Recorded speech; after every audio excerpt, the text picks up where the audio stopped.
সকল প্রশংসা মহান আল্লাহ তাআলার জন্য, যিনি অত্যন্ত মেহেরবান। ইসলামের প্রাথমিক যুগে মক্কার লোকেরা দলে দলে ইসলাম কবুল করছিল। ইসলামের এই অগ্রযাত্রায় বাধা হয়ে দাঁড়িয়েছিল মক্কার কুরেশ গোত্র। কিন্তু শত চেষ্টা করেও যখন ইসলামের অগ্রযাত্রাকে থামানো যাচ্ছিল না, তখন কুরেশরা মুসলিমদের উপর ভয়াবহ অত্যাচার শুরু করেছিল। এই অত্যাচারের মাত্রা যখন সমস্ত সীমা অতিক্রম করেছিল, তখন নবী করিম সাল্লাল্লাহু আলাইহি ওয়াসাল্লামের পরামর্শে বেশ কয়েকজন মুসলিম হাবশায় হিজরত করেছিলেন। কিন্তু যারা হাবশায় হিজরত না করেই মক্কাতে অবস্থান করছিলেন, কুরেশরা তাদের উপর অত্যাচারের মাত্রা আরও বহুগুণে বাড়িয়ে দিয়েছিল। কুরেশরা ভেবেছিল যদি মক্কায় অবস্থানরত মুসলিমদের বিন্দু পরিমাণও ছাড় দেওয়া হয়, তবে এরাও হাবশায় চলে যাবে। কুরেশরা সম্মিলিতভাবে সিদ্ধান্ত নিয়েছিল যে মুসলিমদের ওপর এত বেশি পরিমাণ অত্যাচার করতে হবে যে যাতে তারা কোথাও যেতে না পারে এবং ইসলাম ধর্ম পরিত্যাগ করে। কুরেশ গোত্র একটি সম্মিলিত বৈঠকের আয়োজন করেছিল। সেই বৈঠকে সিদ্ধান্ত নেওয়া হলো, যেসব মুসলিম হাবশায় পালিয়েছে তাদেরকে আশ্রয় দেওয়ার জন্য হাবশার বাদশাহ নাজাশিকে দায়ী করতে হবে। হাবশা অঞ্চলের সঙ্গে মক্কার কুরেশ গোত্রের ব্যবসায়িক সম্পর্ক রয়েছে। এর পরেও হাবশার বাদশাহ নাজাশি মুসলিমদের আশ্রয় দিয়েছেন। মক্কার মুসলিমরা যখন হাবশায় চলে গিয়েছিল, তখন আমর ইবনে আস হাবশায় যাওয়া মুসলিমদের ফিরিয়ে আনার চেষ্টা করেছিলেন। কিন্তু আমর ইবনে আসের এই চেষ্টা ব্যর্থ হয়েছিল।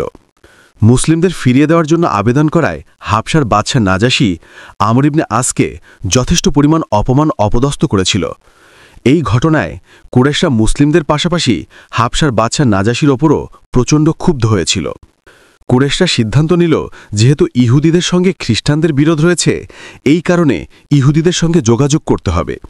ইহুদিদেরকে বলতে হবে, খ্রিস্টানরা মুসলিমদেরকে আশ্রয় দিয়েছে, তাই তোমরা আমাদের সঙ্গে যোগ দাও। এই পরিকল্পনা অনুসারে কুরেশদের পক্ষ থেকে একজন ব্যক্তিকে ইহুদিদের কাছে পাঠানোর সিদ্ধান্ত নেওয়া হলো, যাতে ইহুদিরা মুসলিমদের বিরুদ্ধে কুরেশদেরকে সাহায্য করে। সেই সঙ্গে মুসলিমদের ওপর অত্যাচারের মাত্রা আরও বাড়িয়ে দেওয়ার সিদ্ধান্ত গ্রহণ করা হলো। এই বৈঠক চলাকালীন সময়ে কুরেশরা এমন একটি সংবাদ পেয়েছিল, যে সংবাদ কুরেশদের উদ্বিগ্ন করে তুলেছিল। কুরাইশরা সংবাদ পেল হামজা রাজিয়াল্লাহু তাআলা আনহু ইসলাম কবুল করেছেন। সিংহ শিকারী হামজা রাজিয়াল্লাহু তাআলা আনহু ইসলাম কবুল করেছেন।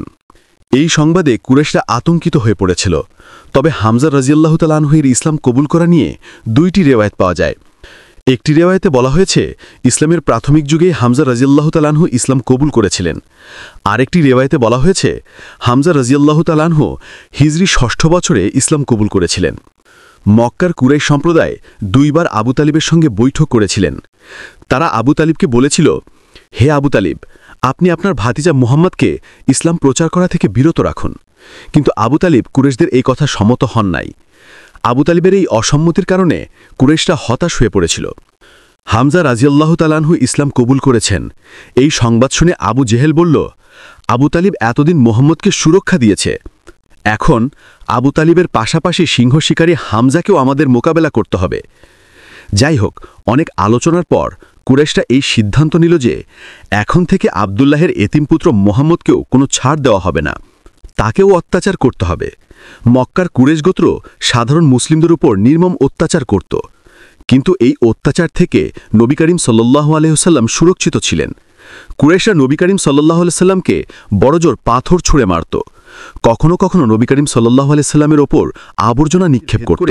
নবী করিম সাল্লাল্লাহু আলাইহি ওয়াসাল্লামকে হামলা করা ছিল একটি অবিশ্বাস্য পরিকল্পনা। এই কারণে নবী করিম সাল্লাল্লাহু আলাইহি ওয়াসাল্লামের উপর হামলা করতে কেউই সাহস পাচ্ছিল না। তখন আবু জেহেল বলল, আমি মুহাম্মাদের উপর হামলা করব। একদিন নবী করিম সাল্লাল্লাহু আলাইহি ওয়াসাল্লাম সাফা পাহাড়ের কাছে বসেছিলেন। এমন সময় আবু জেহেল সেখানে উপস্থিত হয়ে নবী করিম সাল্লাল্লাহু আলাইহি ওয়াসাল্লামকে অশ্লীল অশ্রাব্য ভাষায় গালিগালাজ করতে লাগল। আবু জেহেলের উদ্দেশ্য ছিল নবী করিম সাল্লাল্লাহু আলাইহি ওয়াসাল্লামকে রাগিয়ে দেওয়া। আবু জেহেল নবী করিম সাল্লাল্লাহু আলাইহি ওয়াসাল্লামকে এমন জঘন্য ভাষায় গালিগালাজ করছিল যে উক্ত স্থানে যে কোনো সাধারণ মানুষ হলে আবু জেহেলকে হত্যা করে ফেলত। কিন্তু নবী করিম সাল্লাল্লাহু আলাইহি ওয়াসাল্লাম ধৈর্য ধারণ করে চুপ করে রইলেন। এই ঘটনা নবী করিম সাল্লাল্লাহু আলাইহি ওয়াসাল্লামের ফুফি সাফিয়া রাদিয়াল্লাহু তাআলা আনহা দেখেছিলেন। সাফিয়া লক্ষ্য করলেন যে আবু জেহেল অনেকবার নবী করিম সাল্লাল্লাহু আলাইহি ওয়াসাল্লামকে অপমান করেছে, কিন্তু এখন যে ভাষায় নবী করিম সাল্লাল্লাহু আলাইহি ওয়াসাল্লামকে অপমান করা হচ্ছে, এতটা অপমান আগে কেউ কখনো নবী করিম সাল্লাল্লাহু আলাইহি ওয়াসাল্লামকে করার সাহস পায়নি। হামজা রাজিয়াল্লাহু তাআলা আনহু ছিলেন নবী করিম সাল্লাল্লাহু আলাইহি সাল্লামের চেয়ে বয়সে 2 থেকে 3 বছরের বড়। তাদের মধ্যে অনেকগুলি সম্পর্ক ছিল। প্রথমত, হামজা রাজিয়াল্লাহু তাআলা আনহু ছিলেন একজন দক্ষ শিকারী। তিনি প্রায়শই শিকারের উদ্দেশ্যে 2-4 দিন এমনকি সপ্তাহের পর সপ্তাহ বাইরে থাকতেন। এরই মাঝে 2-1 দিনের জন্য বাড়িতে আসতেন এবং এর পরে আবারও শিকারে চলে যেতেন। হামজা রাজিয়াল্লাহু তাআলা আনহু তার বড় ভাই আবু তালিবকে অত্যন্ত সম্মান করতেন। তিনি জানতেন বনু হাশেম গোত্রের উপর যতই বিপদ আসুক না কেন আবু তালিব সেটা সমাধান করতে পারবেন। একদিন হামজা রাজিয়াল্লাহু তাআলা আনহু শিকার থেকে ফিরলেন। তখন জনাবা সাফিয়া তাকে বললেন, হে হামজা, তোমার আত্মসম্মানবোধ কোথায় গেল? তোমার ভাতিজা মোহাম্মদকে আবু জেহেল সবার সামনে অপমান করেছে, অকথ্য অশ্লীল ভাষায় গালিগালাজ করেছে। আর আমাদের এতিম মোহাম্মদ সমস্ত কিছুই নীরবে সহ্য করেছে। বনু হাশিমের একজন ব্যক্তিও মোহাম্মদের পক্ষে দাঁড়ায় নাই। এই কথা শুনে হামজা রাজিয়াল্লাহু তাআলা আনহু প্রচণ্ড ক্ষুব্ধ হলেন। তিনি একটি ধনুক হাতে নিয়ে আবু জেহেলকে খুঁজতে বের হলেন। এমন সময় তিনি জানতে পারলেন আবু জেহেল হারাম শরীফে রয়েছে। অন্যদিকে হারাম শরীফে বসে আবু জেহেল উল্লাস করছিল। সে নবী করিম সাল্লাল্লাহু আলাইহি সাল্লামকে যে সমস্ত গালি দিয়েছিল সেই গালিগুলি সবাইকে বলছিল। এমনকি আবু জেহেল নবী করিম সাল্লাল্লাহু আলাইহি সাল্লামকে অপমান করার আনন্দে একটি উৎসবের আয়োজন করারও পরিকল্পনা করতে চাইছিল। এইদিকে হামজা রাজিয়াল্লাহু তাআলা আনহু হারাম শরীফে প্রবেশ করেই দেখলেন আবু জেহেল উল্লাস করছে। আবু জেহেলকে উল্লাস করতে দেখে হামজা রাজিয়াল্লাহু তাআলা আনহু এর ক্রোধ আরও কয়েক গুণে বেড়ে গেল। তিনি তার ধনুক দিয়ে আবু জেহেলের মাথায় প্রচণ্ড জোরে আঘাত করলেন। আঘাতের তীব্রতা এতটাই বেশি ছিল যে ধনুকটি ভেঙে গেল এবং আবু জেহেলের মাথা ফেটে রক্ত বের হতে শুরু করল। হামজা রাজিয়াল্লাহু তাআলা আনহু আবু জেহেলের কলার চেপে ধরে বললেন, হে আবু জেহেল, আমার ভাতিজা মোহাম্মদকে গালি দেওয়ার মতো এতটা সাহস তোর কিভাবে হলো? আবু জেহেল তখন হামজাকে ব্যঙ্গ করে বলল, হে হামজা, তুমি কি মোহাম্মদের ধর্মকে কবুল করেছ?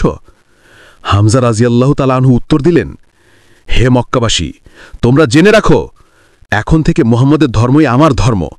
আমি মোহাম্মদের আল্লাহকে নিজের রব হিসেবে ঘোষণা করছি। এরপরে হামজা রাজিয়াল্লাহু তাআলা আনহু বললেন, ভবিষ্যতে যদি কেউ আমার ভাতিজাকে অপমান করার সামান্য পরিমাণ দুঃসাহস দেখায় তবে সেই ব্যক্তির সঙ্গে আমার ফয়সালা হবে। হামজা রাজিয়াল্লাহু তাআলা আনহু এর কথায় আবু জেহেলের সঙ্গীরা উত্তেজিত হয়ে পড়েছিল, কিন্তু আবু জেহেল তাদেরকে থামিয়ে দিলেন। আবু জেহেল বলল, তোমরা থামো, আমি হামজার ভাতিজা মোহাম্মদকে অপমান করেছি। আইন অনুসারে হামজার আমার উপর প্রতিশোধ নেওয়ার অধিকার রয়েছে। আবু জেহেল তাদেরকে থামিয়ে দিয়েছিল। এর কারণ হচ্ছে আবু জেহেল জানত যদি সিংহ শিকারী হামজার সঙ্গে বাড়াবাড়ি করা হয় তাহলে এখানের একজনও জীবিত অবস্থায় বাড়িতে ফিরতে পারবে না।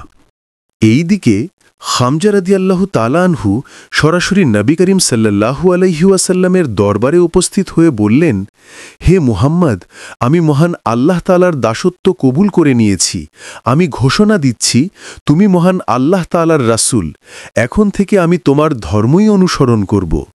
হামজা রাদিয়াল্লাহু তাআলা আনহুর এই কথায় নবী করিম সাল্লাল্লাহু আলাইহি ওয়াসাল্লামের পবিত্র মুখে আনন্দের হাসি ফুটে উঠেছিল। আনন্দে নবী করিম সাল্লাল্লাহু আলাইহি ওয়াসাল্লামের চোখে অশ্রু চলে এসেছিল। হামজা রাদিয়াল্লাহু তাআলা আনহুর ইসলাম গ্রহণ করা মক্কার কুরাইশদের জন্য একটি বড় ধাক্কা ছিল। হামজা রাদিয়াল্লাহু তাআলা আনহু ইসলাম কবুল করেছেন এই সংবাদে কুরাইশদের অনেক বড় বড় নেতা হতাশ হয়ে পড়েছিল। হামজা রাদিয়াল্লাহু তাআলা আনহু ইসলাম কবুল করার পর এমন অনেক মানুষ ইসলাম ধর্মকে কবুল করতে শুরু করেছিল যারা পূর্বে অত্যাচারের ভয়ে ইসলাম কবুল করতে পারছিল না। এইবার মক্কার কুরাইশ গোত্র একটি নতুন পরিকল্পনা শুরু করল। কুরাইশরা ইহুদি আলেমদের সঙ্গে একটি বৈঠকের আয়োজন করল। নবী করিম সাল্লাল্লাহু আলাইহি ওয়াসাল্লামের নবুয়ত লাভের 7 বছর পর্যন্ত ইহুদিরা নবী করিম সাল্লাল্লাহু আলাইহি ওয়াসাল্লামের ব্যাপারে নিশ্চুপ ছিল, কিন্তু কুরাইশরা এইবার ইহুদি আলেমদেরকে মক্কায় আমন্ত্রণ করল। কুরাইশরা নবী করিম সাল্লাল্লাহু আলাইহি ওয়াসাল্লামকে মোকাবেলা করার জন্য ইহুদি আলেমদের কাছে সাহায্য চাইল এবং এরই মাধ্যমে ইসলামের বিরুদ্ধে আরও একটি নতুন শক্তির উত্থান ঘটল। ইসলামের আগমনের পূর্বে এই বিশ্বে 2টি বৃহৎ পরাশক্তি ছিল। একটি হচ্ছে পারস্য সাম্রাজ্য এবং অন্যটি হচ্ছে রোমান সাম্রাজ্য। তৎকালীন শাম দেশ ছিল রোমানদের দখলে। শাম দেশ হচ্ছে বর্তমান সময়ের তুরস্ক। অন্যদিকে পারস্য সাম্রাজ্য অর্থাৎ বর্তমান সময়ের ইরানিরা ছিল অগ্নি উপাসক, পারসিক এবং মাজুসী ধর্মের অনুসারী। আর রোমানরা ছিল খ্রিস্টান, অর্থাৎ আহলে কিতাবের অনুসারী। কুরাইশরা ছিল ব্যবসায়ী জাতি। ব্যবসায়ীদের একটি নীতি হচ্ছে সবাইকে খুশি রাখা। এই জন্যই কুরাইশরা পারস্য এবং শাম দেশের সঙ্গে সুসম্পর্ক বজায় রাখত। নবী করিম সাল্লাল্লাহু আলাইহি ওয়াসাল্লাম যখন ইসলামের দাওয়াত দিচ্ছিলেন, তখন কুরাইশরা লক্ষ্য করে দেখল যে নবী করিম সাল্লাল্লাহু আলাইহি ওয়াসাল্লামের বাণী খ্রিস্টান ধর্মের সঙ্গে অনেকটাই মিলে যায়। অন্যদিকে ইরানের পারসিকরা মূর্তি পূজা করত এবং দুইজন খোদায় বিশ্বাস করত। পারসিকদের এই ধর্মবিশ্বাস মক্কার পৌত্তলিকদের সঙ্গে মিলে গিয়েছিল। এই কারণে কুরাইশদের মনে পারসিকদের প্রতি একটি সহানুভূতির জন্ম হয়েছিল। এই সহানুভূতির কারণে মক্কার কুরাইশদের সঙ্গে পারসিকদের সম্পর্কের উন্নতি হচ্ছিল। পক্ষান্তরে শাম দেশের খ্রিস্টানদের প্রতি কুরাইশদের মনে তীব্র ক্ষোভের সৃষ্টি হচ্ছিল। এই ক্ষোভ সৃষ্টি হওয়ার কারণ ছিল মূলত দুইটি। এক, হাবশার বাদশাহ নাজাশী ছিল খ্রিস্টান, সে খ্রিস্টান হয়েও মুসলিমদের আশ্রয় দিয়েছিল। দুই, মুসলিম ধর্ম বিশ্বাসের সঙ্গে খ্রিস্টানদের ধর্মবিশ্বাসের অনেকটাই মিল ছিল। এই সময়টাতে মক্কার মুসলিম এবং কাফেরদের মধ্যে সংঘর্ষ চলছিল। অপরদিকে পারস্য সাম্রাজ্য এবং রোমান সাম্রাজ্যের মধ্যেও একটি প্রতিযোগিতা এবং সংঘর্ষ চলছিল। নিজেদের আধিপত্য বিস্তারের জন্য রোমান এবং পারস্য সাম্রাজ্য নিজেদের বিরুদ্ধে যুদ্ধে লিপ্ত হতো। ইসলাম আগমনের প্রায় ২০ বছর আগে পারস্য এবং রোমান সাম্রাজ্যের মধ্যকার এই দ্বন্দ্ব কিছুটা শান্ত হয়েছিল। এই দুই সাম্রাজ্যের মধ্যে একটি সৌহার্দ্যপূর্ণ সম্পর্ক গড়ে উঠেছিল। নবী করিম সাল্লাল্লাহু আলাইহি ওয়াসাল্লাম ইসলামের দাওয়াত দিয়ে একটি চিঠি পাঠিয়েছিলেন, কিন্তু খসরু পারভেজ নবী করিম সাল্লাল্লাহু আলাইহি ওয়াসাল্লামের চিঠি ছিঁড়ে ফেলেছিল এবং নবী করিম সাল্লাল্লাহু আলাইহি ওয়াসাল্লামের দূতকে অপমান করেছিল। এই ঘটনা জানতে পেরে নবী করিম সাল্লাল্লাহু আলাইহি ওয়াসাল্লাম প্রচণ্ড দুঃখ পেয়ে বলেছিলেন, হে আমার রব, আপনি এই জালিম বাদশার রাজ্যকে টুকরো টুকরো করে দিন। নবী করিম সাল্লাল্লাহু আলাইহি ওয়াসাল্লামের সঙ্গে এই বেয়াদবির কারণে খসরু একবার কিছুদিনের জন্য তার সিংহাসন হারিয়েছিল। এই সময়টাতে রোমের সম্রাট কায়সার খসরুকে তার সিংহাসন ফিরে পেতে সাহায্য করেছিল। এই ঘটনার পর পারস্য এবং রোম সাম্রাজ্যের মধ্যে খসরুর ভয়াবহ আক্রমণ, ফোকাস এই দ্বিমুখী আক্রমণ সামাল দিতে ব্যর্থ হচ্ছিল। এর ফলে রোম সাম্রাজ্যের বিভিন্ন অঞ্চল নিয়ন্ত্রণের বাইরে চলে গিয়েছে। রোম সাম্রাজ্যের এই করুণ অবস্থা দেখে খ্রিস্টানরা আতঙ্কিত হয়ে পড়েছিল। তৎকালীন খ্রিস্টান পোপ আফ্রিকা সহ বিভিন্ন অঞ্চলের বাদশাকে চিঠি পাঠিয়েছিলেন রোম সাম্রাজ্যকে বাঁচানোর জন্য। পোপের এই আহ্বানে শুধুমাত্র আফ্রিকার একজন বাদশা সাড়া দিয়েছিলেন। সেই বাদশা তার পুত্র হেরাক্লিয়াসকে পাঠিয়েছিলেন রোম সাম্রাজ্য উদ্ধার করার জন্য। হেরাক্লিয়াস তার বাহিনী নিয়ে রোম সাম্রাজ্য আক্রমণ করেন এবং ফোকাসকে হত্যা করে রোমের সিংহাসন দখল করলেন। পারস্যের বাদশা খসরু পারভেজ এই সংবাদ পেলেন যে কায়সারের হত্যাকারী নিহত হয়েছে, কিন্তু খসরু পারভেজের উদ্দেশ্য তখন আর শুধুমাত্র প্রতিশোধ নেওয়াতে সীমাবদ্ধ ছিল না। খসরু নিজের রাজ্যের সীমানাকে আরও বৃদ্ধি করতে চাইল। খসরু তার সেনাপতিকে নির্দেশ দিল, এগিয়ে যাও এবং রোমান সাম্রাজ্যকে সম্পূর্ণ ধ্বংস করে দাও। খসরু পারভেজের এই সিদ্ধান্তে হিরাক্লিয়াস প্রচণ্ড বিপদে পড়েছিল, কারণ রোমের অবস্থা তখন এতটাই করুণ ছিল যে এই অবস্থায় পারস্যের বাদশার সঙ্গে যুদ্ধ করা বোকামির পর্যায়ে পড়ে। এর পরেও হেরাক্লিয়াস অনেক চেষ্টা করেছিলেন, কিন্তু তিনি একের পর এক যুদ্ধে পরাজিত হচ্ছিলেন। যখন নবী করিম সাল্লাল্লাহু আলাইহি ওয়াসাল্লাম নবুয়ত প্রাপ্ত হলেন, তখনও এই যুদ্ধ চলছিল। এই সময়টাতে হিরাক্লিয়াসের সাম্রাজ্যের প্রায় 1/3 পারস্য সাম্রাজ্যের দখলে চলে গিয়েছিল। এইভাবে টানা 5 বছর যুদ্ধ করার পর হিরাক্লিয়াস চরম হতাশ অবস্থায় খসরু পারভেজকে সন্ধির আহ্বান করেছিল, কিন্তু খসরু পারভেজ অত্যন্ত অপমানসূচকভাবে এই চিঠির উত্তর দিয়েছিল। বাদশাহ খসরু লিখলেন, তার রাজ্যের একজন মেথরের যে সম্মান রয়েছে, হিরাক্লিয়াসের সেই সম্মানটাও নাই। যদি তুমি নিজেকে শিকল দিয়ে বেঁধে আমার পোষা কুকুরের কাছে প্রাণ ভিক্ষা চাও, তবে আমি ভেবে দেখব। আমার কাছে ক্ষমা চাওয়ার যোগ্যতা তোমার নাই, তাই তোমাকে আমার পোষা কুকুরের কাছেই ক্ষমা চাইতে হবে। হিরাক্লিয়াস এই চিঠি পড়ে অত্যন্ত আশ্চর্য হলেন। একজন বাদশা অন্য একজন বাদশাকে এমন জঘন্য ভাষায় চিঠি লিখতে পারে, এটা হিরাক্লিয়াসের কল্পনার বাইরে ছিল।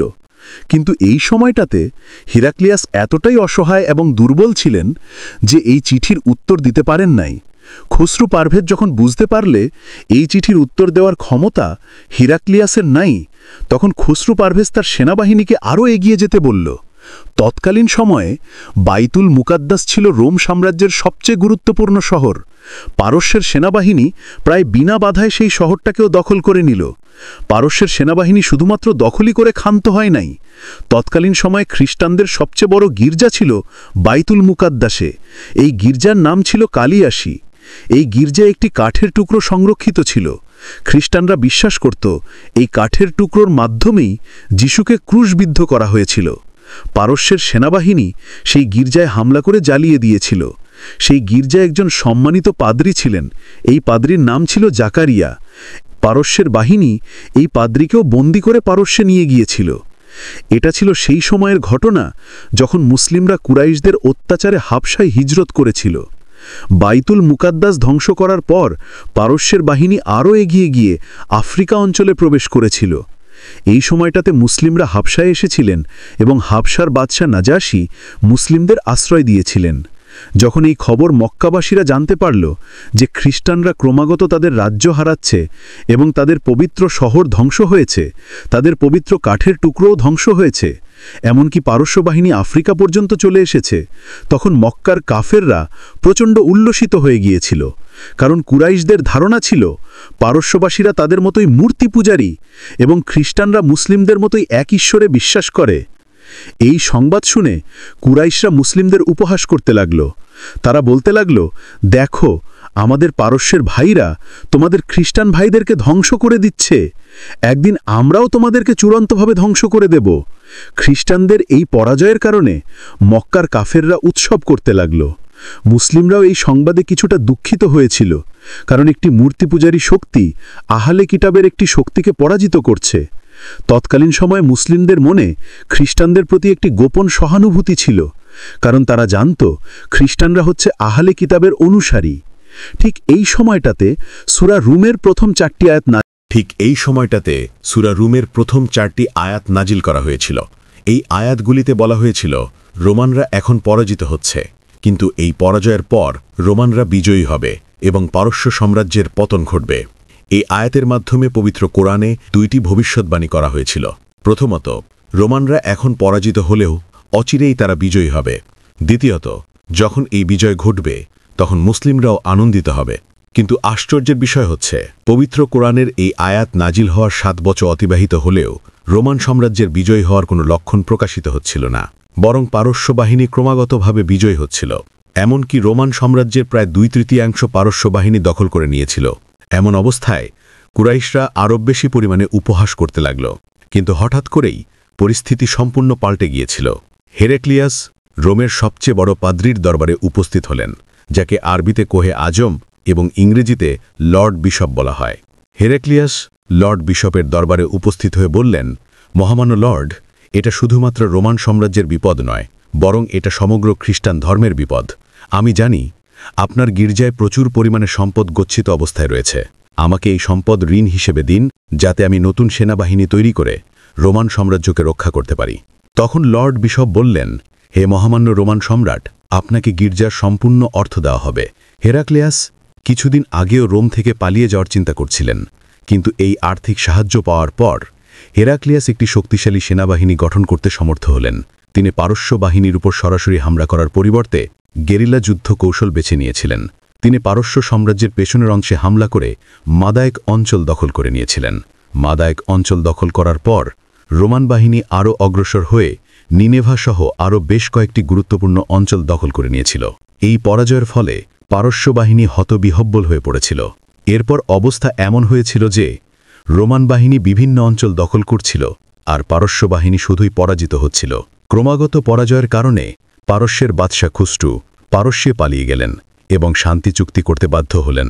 এই যুদ্ধ চলাকালীন সময়ে মুসলিমরা মক্কা থেকে মদিনায় হিজরত করেছিল।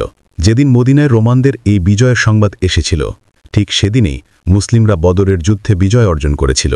এরই মাধ্যমে পবিত্র কোরআনের 2টি ভবিষ্যৎবাণী পরিপূর্ণ হয়েছিল। রোমানরা বিজয় হয়েছিল এবং বদরের যুদ্ধের বিজয়ের জন্য মুসলিমরাও আনন্দিত হয়েছিল।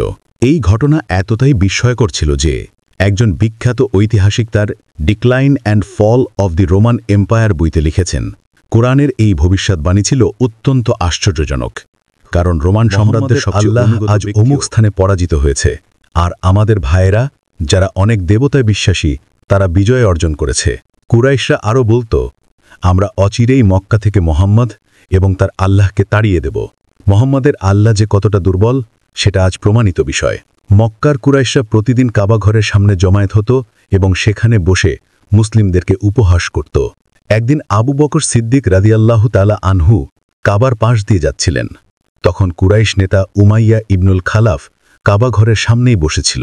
যখন সে আবু বকর সিদ্দিক রাদিয়াল্লাহু তাআলা আনহুকে দেখল, সে তখন চরম উপহাসের সুরে আবু বকর সিদ্দিক রাদিয়াল্লাহু তাআলা আনহুকে ডেকে বলল, হে আবু বকর, তোমার বন্ধু মোহাম্মদ এবং মোহাম্মদের আল্লাহ দুইজনে মিথ্যাবাদী। আবু বকর রাদিয়াল্লাহু তাআলা আনহু শান্ত কণ্ঠে উত্তর দিলেন, পবিত্র কোরআনে মহান আল্লাহ তাআলা যা বলেছেন, আমাদের নবী আমাদেরকে সেই শিক্ষাই দিয়েছেন। পবিত্র কোরআন কখনোই মিথ্যা হতে পারে না। যদি তুমি এতটাই নিশ্চিত হও যে পবিত্র কোরআনের আয়াত মিথ্যা, তবে এসো আমরা একটা চুক্তি করি। উমাইয়া ইবনুল খালাফ আবু বকর সিদ্দিক রাদিয়াল্লাহু তাআলা আনহুর এই প্রস্তাবে রাজি হল। চুক্তি মোতাবেক সিদ্ধান্ত হল যে যদি আগামী 3 বছরের মধ্যে পবিত্র কোরআনের ভবিষ্যৎবাণী সত্য না হয়, তবে আবু বকর উমাইয়াকে 10টি উট দেবে, আর যদি 3 বছরের মধ্যে ভবিষ্যৎবাণী সত্য হয় তবে উমাইয়া আবু বকরকে 10টি উট দেবে। আবু বকর সিদ্দিক রাদিয়াল্লাহু তাআলা আনহু যখন এই চুক্তি করেছিলেন, তখনও ইসলামে বাজি ধরা বা এই ধরনের চুক্তিকে হারাম করা হয়নি। চুক্তি সম্পন্ন করার পর আবু বকর সিদ্দিক রাদিয়াল্লাহু তাআলা আনহু নবী করিম সাল্লাল্লাহু আলাইহি ওয়াসাল্লামকে বললেন, হে আল্লাহর রাসূল সাল্লাল্লাহু আলাইহি ওয়াসাল্লাম, কাবার সামনে আমাকে এমনভাবে অপমান করা হচ্ছিল যে সেটা আমার ধৈর্য ক্ষমতার বাহিরে ছিল। এই জন্য আমি আপনার অনুমতি না নিয়েই এই চুক্তি সম্পন্ন করে ফেলেছি। তখন নবী করিম সাল্লাল্লাহু আলাইহি ওয়াসাল্লাম বললেন, হে আবু বকর, তোমাকে এই চুক্তির শর্ত পরিবর্তন করতে হবে। তোমার চুক্তিতে 3 বছরের শর্ত রয়েছে, কিন্তু পবিত্র কোরআনে 3 বছরের কথা বলা হয়নি। তুমি নিজেই এই সময়সীমা নির্ধারণ করেছ। পবিত্র কোরআনে মহান আল্লাহ তাআলা বলেছেন, অচিরেই রোমানরা শত্রুদের পরাজিত করে বিজয়ী হবে। সময় সম্পর্কে পবিত্র কোরআনে বলা হয়েছে বিদি সিন্নিন। বিদি সিন্নিন অর্থ হচ্ছে কয়েক বছরের মধ্যে। নবী করিম সাল্লাল্লাহু আলাইহি ওয়াসাল্লাম আরও বললেন, পবিত্র কোরআনে 3 বছরের কথা বলা হয়নি, বলা হয়েছে কয়েক বছরের কথা। আরবি ভাষায় বিদি শব্দের অর্থ হচ্ছে 3 বছর থেকে 9 বছরের মধ্যে। সুতরাং তোমাকে এই 3 বছরের শর্ত পরিবর্তন করতে হবে। তুমি 3 বছরের বদলে 10 বছরের চুক্তি করবে। পবিত্র কোরআনের এই বাণী অবশ্যই সত্য হবে। যেহেতু তুমি 3 বছরের শর্ত 10 বছর করবে, সেই জন্য 10টি উটের পরিবর্তে 100টি উটের প্রস্তাব দেবে।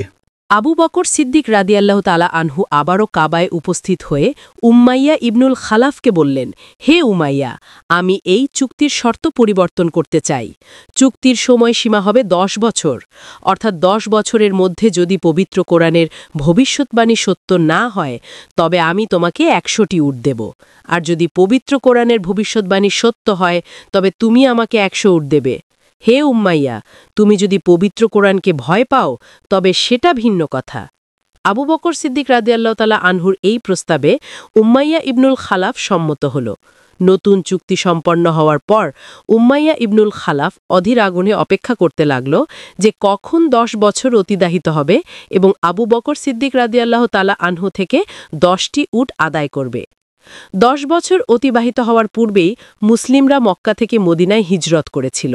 এরই মধ্যে রোমান বাহিনীর বিজয় এবং পারস্য বাহিনীর পরাজয়ের খবর মদিনায় পৌঁছে গেল। মক্কাতেও এই খবর ছড়িয়ে পড়েছিল। রোমান বাহিনী বিজয়ী হওয়ার পর আবু বকর সিদ্দিক রাদিয়াল্লাহু তাআলা আনহু উম্মাইয়া ইবনুল খালাফের পুত্রের কাছে গিয়ে উপস্থিত হলেন, কারণ এরই মধ্যে উম্মাইয়া ইবনুল খালাফ মারা গিয়েছিল।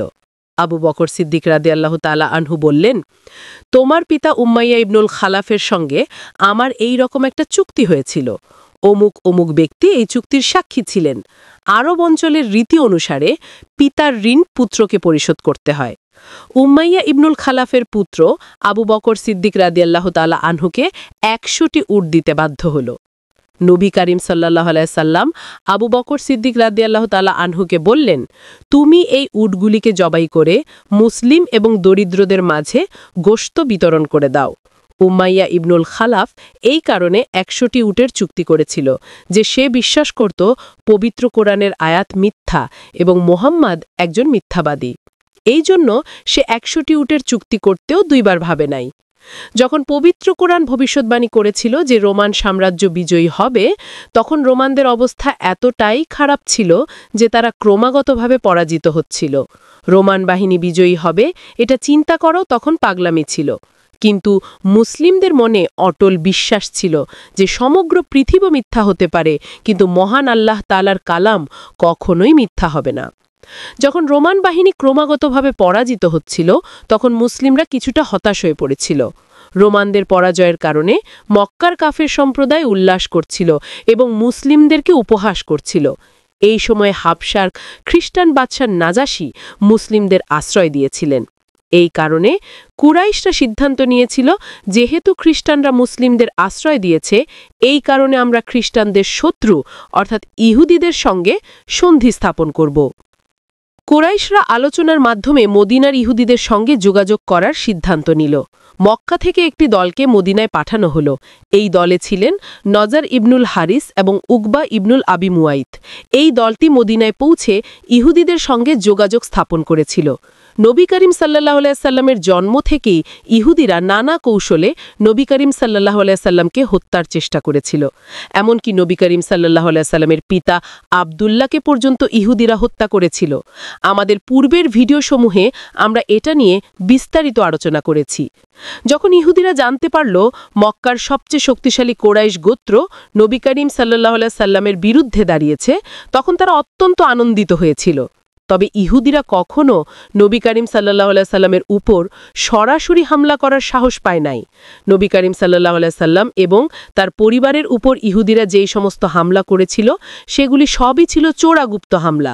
গোপনে বিষ প্রয়োগ করা, মরুভূমিতে লুকিয়ে বিষাক্ত তীর ছুঁড়ে মারা, এই সবই ছিল ইহুদিদের হামলার কৌশল।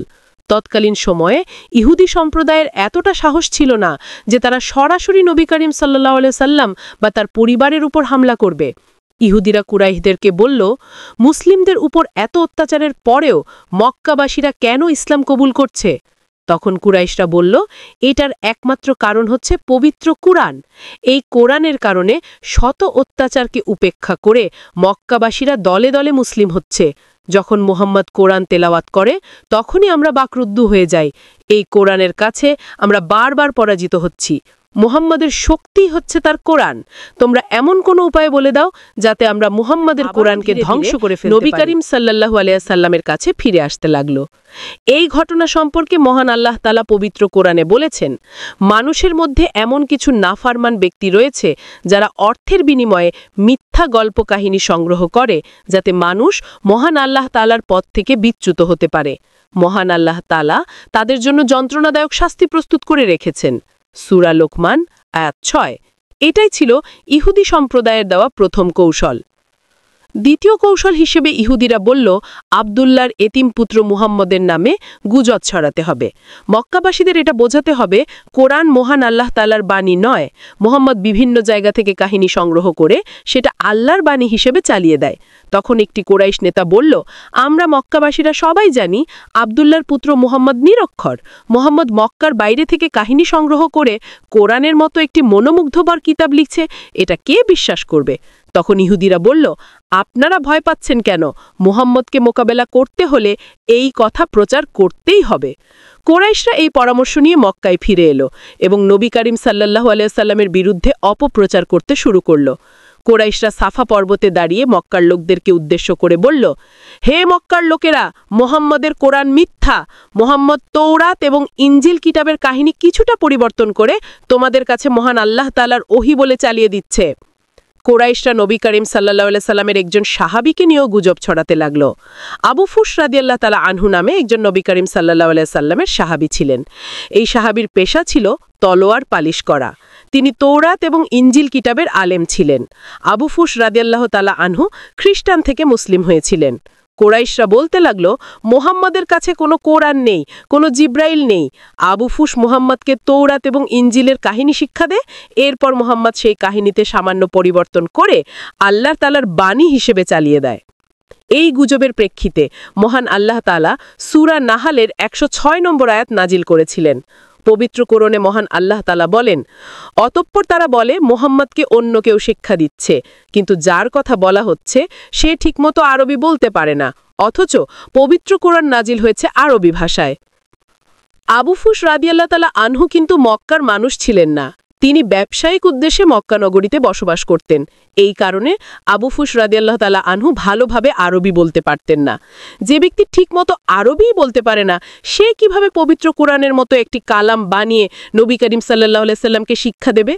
মক্কার লোকেরা যখন কুরাইশদেরকে এই প্রশ্ন করছিল, তখন কুরাইশদের মুখ শুকিয়ে গিয়েছিল।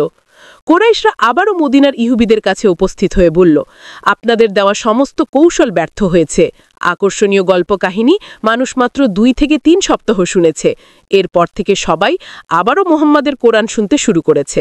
অন্যদিকে আমরা যে গুজব ছড়িয়েছিলাম, সেই গুজবও খুব একটা কাজে দেয় নাই। মুহাম্মাদকে মোকাবেলা করা ক্রমেই অসম্ভব হয়ে যাচ্ছে। এইবার ইহুদি আলেমেরা বলল, আমরা তোমাদেরকে কয়েকটি প্রশ্ন শিখিয়ে দিচ্ছি। এই প্রশ্নগুলি মুহাম্মাদকে করবে। এই সমস্ত প্রশ্নের উত্তর শুধুমাত্র আমাদের কাছেই রয়েছে। তোমরা জনসমাবেশে যখন মুহাম্মদকে পরাজিত করবে, তখন মক্কাবাসীরা মুহাম্মদকে আর বিশ্বাস করবে না। মক্কার কোরাইশরা এই প্রশ্নগুলি নিয়ে বাইতুল্লাহ শরীফে উপস্থিত হল। তখন নবী করিম সাল্লাল্লাহু আলাইহি সাল্লাম বাইতুল্লাহ শরীফেই উপস্থিত ছিলেন।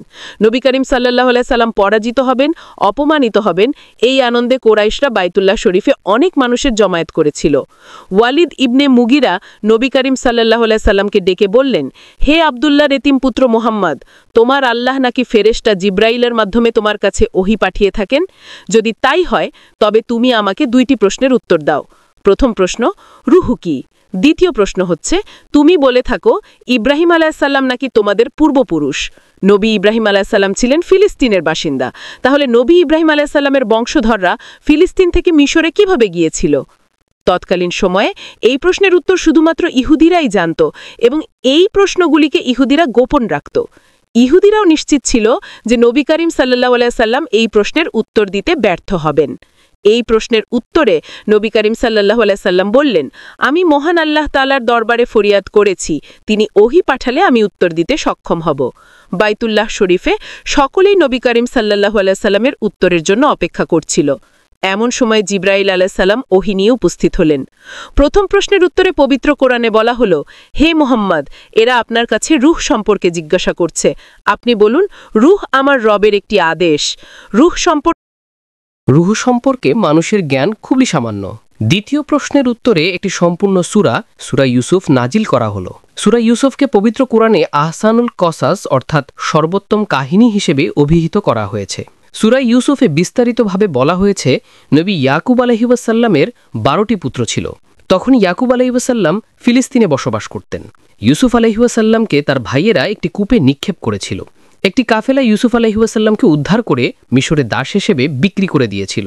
এরপর ইউসুফ আলাইহিস সাল্লাম মিশরের কারাগারে বন্দী হয়েছিলেন এবং মহান আল্লাহ তাআলা ইউসুফ আলাইহিস সাল্লামকে মিশরের বাদশাহী দান করেছিলেন। ইয়াকুব আলাইহিস সাল্লামের 12 পুত্র আবারও একত্রিত হয়েছিল এবং তারা সবাই মিশরে বসবাস করতে শুরু করেছিল। নবী করিম সাল্লাল্লাহু আলাইহি ওয়াসাল্লামের উত্তর এতটাই বিস্তারিত ছিল যে মক্কার কুরাইশরা বিস্মিত এবং বিব্রত হয়েছিল। বাইতুল্লাহ শরীফে এই জমায়েতে ইহুদিদের পাঠানো একজন গুপ্তচরও উপস্থিত ছিল। এই গুপ্তচরও প্রচণ্ড অবাক হলো। গুপ্তচর বিস্মিত মনে ভাবতে লাগলো, এই কাহিনী এত বিস্তারিতভাবে আমাদের তোরা কিতাবেও নেই। এরপর ইহুদিরা কুরাইশদের আরও 3টি প্রশ্ন শিখিয়ে দিল। তারা বলল, এই 3টি প্রশ্ন এতটাই কঠিন যে এর উত্তর কেউ দিতে পারবে না। এমনকি আমাদের কয়েকজন বিশিষ্ট আলেম ছাড়া এই প্রশ্নের উত্তর কেউ জানে না। এই 3টি প্রশ্ন নিয়ে কুরাইশরা আবারও নবী করিম সাল্লাল্লাহু আলাইহি ওয়াসাল্লামের কাছে উপস্থিত হয়ে বলল, হে আব্দুল্লাহর পুত্র মুহাম্মদ, তুমি যদি সত্যিই নবী হও তবে এই 3টি প্রশ্নের উত্তর দাও। নবী করিম সাল্লাল্লাহু আলাইহি ওয়াসাল্লাম কুরাইশদের এই কথায় সম্মত হলেন। বাইতুল্লাহ শরীফে আবারও বিশাল মানুষের জমায়েত হলো। কুরাইশ নেতারা নবী করিম সাল্লাল্লাহু আলাইহি ওয়াসাল্লামকে বলল, হে মুহাম্মদ, যদি তুমি সত্যিই নবী হও তবে বলো সেই গুহাবাসী কারা? গুহাবাসীদের সংখ্যা কত? সেই গুহাবাসীরা যারা এখনও ঘুমিয়ে আছে এবং কিয়ামত পর্যন্ত ঘুমিয়ে থাকবে। দ্বিতীয় প্রশ্ন, সেই ব্যক্তি কে ছিলেন যার কাছে মুসা আলাইহিস সালাম শিক্ষা গ্রহণ করতে গিয়েছিলেন? তৃতীয় প্রশ্ন, সেই বাদশা সম্পর্কে বলুন যিনি একটি জাতিকে আটকে রাখার জন্য একটি দেয়াল নির্মাণ করেছিলেন। এখানে 2টি রিওয়ায়াত রয়েছে। একটি রিওয়ায়াতে বলা হয়েছে নবী করিম সাল্লাল্লাহু আলাইহি ওয়াসাল্লাম সঙ্গে সঙ্গে এই প্রশ্নগুলির উত্তর দিয়েছিলেন। আরেকটি রেওয়ায়েতে বলা হয়েছে তিনি বলেছিলেন, এই প্রশ্নের উত্তর আমি আগামীকাল দেব। ওয়াহি নাজিল হওয়ার পর নবী করিম সাল্লাল্লাহু আলাইহি ওয়াসাল্লাম উত্তর নিয়ে আবারও বাইতুল্লাহ শরীফে উপস্থিত হলেন।